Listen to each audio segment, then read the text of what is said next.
Good morning to all the students of class 10. Today we are going to see the next case of graphical solution. अब हम लोग आगे बढ़ते हैं. हमने एक सॉल्यूशन देख लिया है कि जब दोनों लाइंस आपस में एक ही जगह पे कट करते हैं. Suppose this is our first line, this is second line. कहीं एक जगह में अगर वो लोग कट कर रहे हैं तो हमारा जो सिस्टम होता है उसको कहते हैं it is having only one solution. लेकिन अब हमारा जो केस 2 है इसमें हम देखने वाले हैं जो लाइन L1 एंड L2 है वो कॉन्सिडेंट होते हैं. मतलब पूरा का पूरा लाइन एक दूसरे के ऊपर ही लाई करता है. अगर हमारा पहला केस ऐसा है तो दूसरा केस भी उसके ऊपर ही आया है. मतलब 3 पॉइंट अगर पहले वाले के यहाँ थे तो 3 पॉइंट दूसरे वाले के भी उसी के ऊपर आए हैं. मतलब एक दूसरे के ऊपर कॉन्साइड कर रहा है. इसका मतलब उस केस में उस दोनों इक्वेशन के इनफाइनाइटली मेनी सॉल्यूशंस होते हैं. उस केस में जितने सॉल्यूशंस हम लोग जानते हैं सारे हो सकते हैं क्योंकि ये line both the sides it can extend infinitely.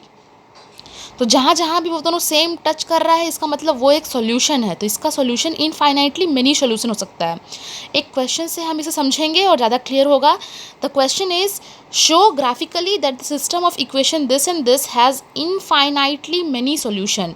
तो आपको ऐसे क्वेश्चंस में कुछ वैल्यू निकालने नहीं आता है. आपको सिर्फ दिखाना होगा, शो करना होगा कि इनके इनफाइनाइटली मनी सॉल्यूशंस होते हैं. और वो आप कैसे शो करेंगे? ग्राफ ड्रॉ करके दोनों ही लाइन एक दूसरे के ऊपर कोइंसिडेंट होंगे. नेक्स्ट, जैसे हम अभी तक करते आए हैं सॉल्यूशन के लिए, we are going to draw the graph for the first equation.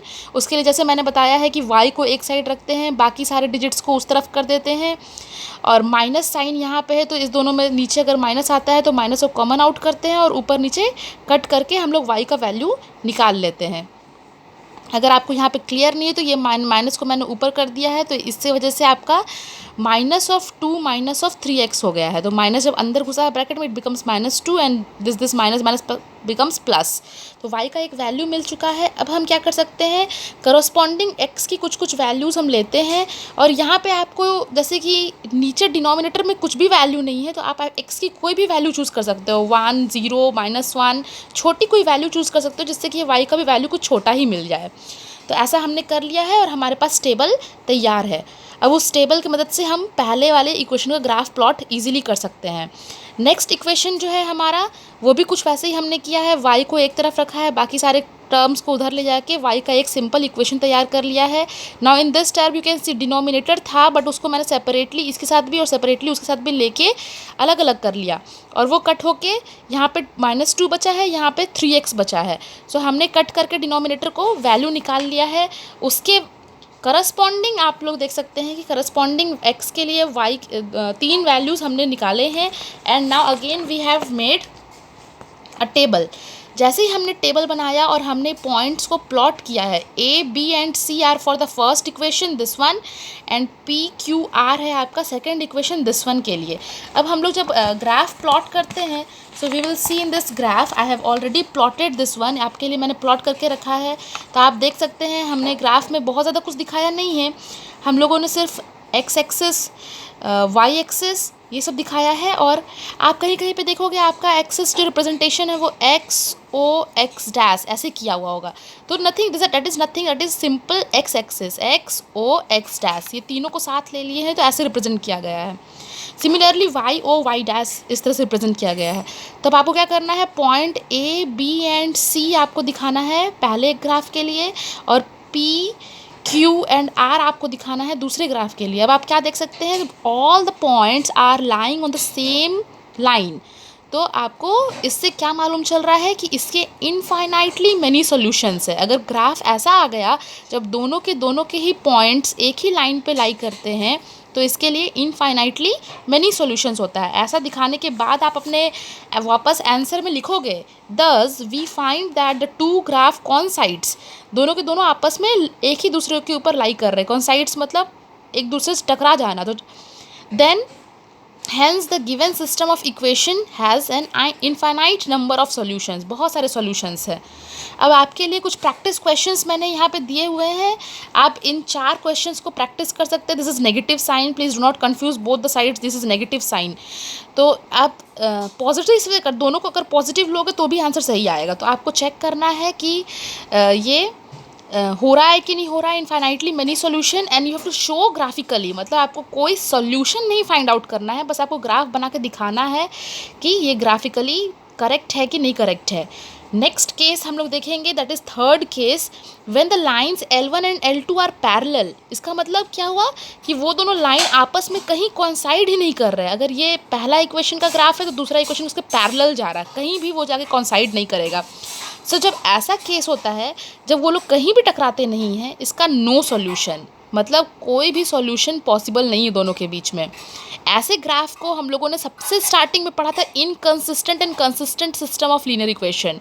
हमने देखा था कंसिस्टेंट उसको बोलते हैं जो कहीं ना कहीं एक सॉल्यूशन दे या फिर इनफाइनाइटली मेनी सॉल्यूशन दे, और इनकंसिस्टेंट उसको बोलते हैं जिसका कोई भी सॉल्यूशन ना आए, मतलब दो लीनियर इक्वेशन का कोई भी एक सिमिलर सॉल्यूशन ना आए। इसके भी सॉल्यूशंस हैं, इसके भी सॉल्यूशंस हैं, लेकिन दोनों के साथ में एक भी कोई सिमिलर सॉल्यूशन नहीं है। तो अब हम लोग देखते हैं ग्राफिकली क्वेश्चन को, ये भी वैसा ही क्वेश्चन आएगा, show graphically that the system of linear equation is inconsistent, और जहाँ इनकंसिस्टेंट लिखा गया इसका मतलब हैज़ नो सॉल्यूशन। अब आप दोनों इक्वेशन को लेंगे और हम लोग अपना टेबल तैयार करेंगे और साथ ही ग्राफ बनाएंगे। तो ग्राफ बनाने के लिए जैसा हम लोग करते आ रहे हैं, y को एक तरफ, बाकी डिजिट्स को एक तरफ, नेगेटिव साइन को हमने कॉमन आउट इधर से लेके और इधर दोनों तरफ कैंसिल कर दिया है। पुट करिए x की ऐसी वैल्यूज़ ताकि ऊपर का जो डिजिट है वो 3 का मल्टीपल आ जाए और ऊपर नीचे कट हो जाए ईजीली। अगर नहीं भी कट हो पाता है, कभी कभी हमारे पास पॉइंट्स में आते हैं answer, and that is very okay, उसको भी हम प्लॉट करने जानते हैं, क्योंकि हमको पता है अगर हमारा 0 यहाँ है, 1 यहाँ है, 2 यहाँ है, तो 1 एंड 2 के बीच में जब ग्राफ पेपर आप देखोगे तो 10 इक्वल डिविजन्स किए हुए रहते हैं। अगर 1.3 आपको प्लॉट करना है तो 1 के बाद 1 2 3 करोगे तो this is 1.3। It is not very hard, not very difficult. So आपके पास अगर डेसिमल में भी आंसर आ रहा है तो भी कोई दिक्कत नहीं होती है प्लॉट करने में।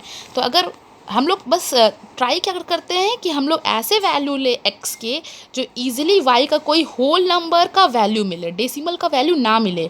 लेकिन इस क्वेश्चन में मैंने ऐसा लिया है आपके लिए कि अगले इक्वेशन में जो है आपका वैल्यू जो है वो डेसिमल में पहुंच रहा है।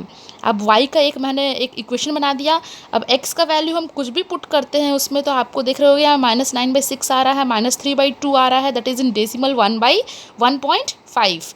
सिमिलरली आप 0 अगर x का वैल्यू पुट कर दो 3/6 आ रहा है, 1/2 आ रहा है, दैट इज़ 0.5।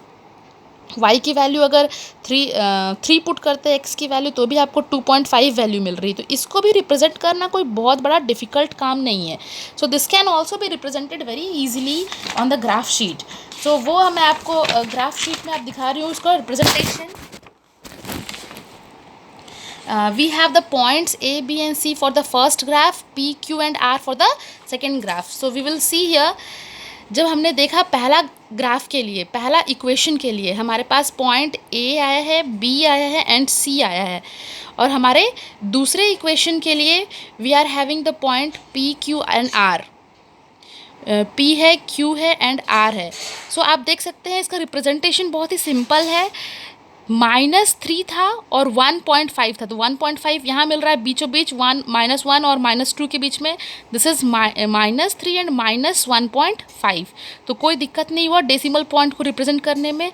सिमिलरली ये देखिए 0 था और 0.5 था, तो इसको भी हमने 1 और 0 के बीच में ले लिया है 0.5, तो ये भी कोई दिक्कत नहीं हुई।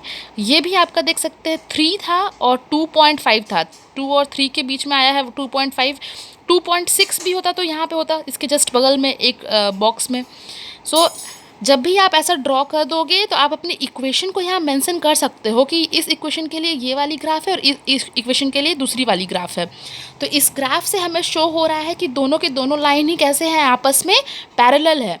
इसका मतलब आपका जो ग्राफ है उसका सॉल्यूशन कैसा आ रहा है, नो सॉल्यूशन, कहीं भी वो एक दूसरे को कोइंसाइड नहीं कर रहे हैं। So we have written here, so we find that the two lines in the graph are parallel to each other, which shows that equations are inconsistent having no solution. So कुछ questions मैंने दिए हैं, 2 questions यहाँ पे आप check कर सकते हैं इसके solutions के लिए।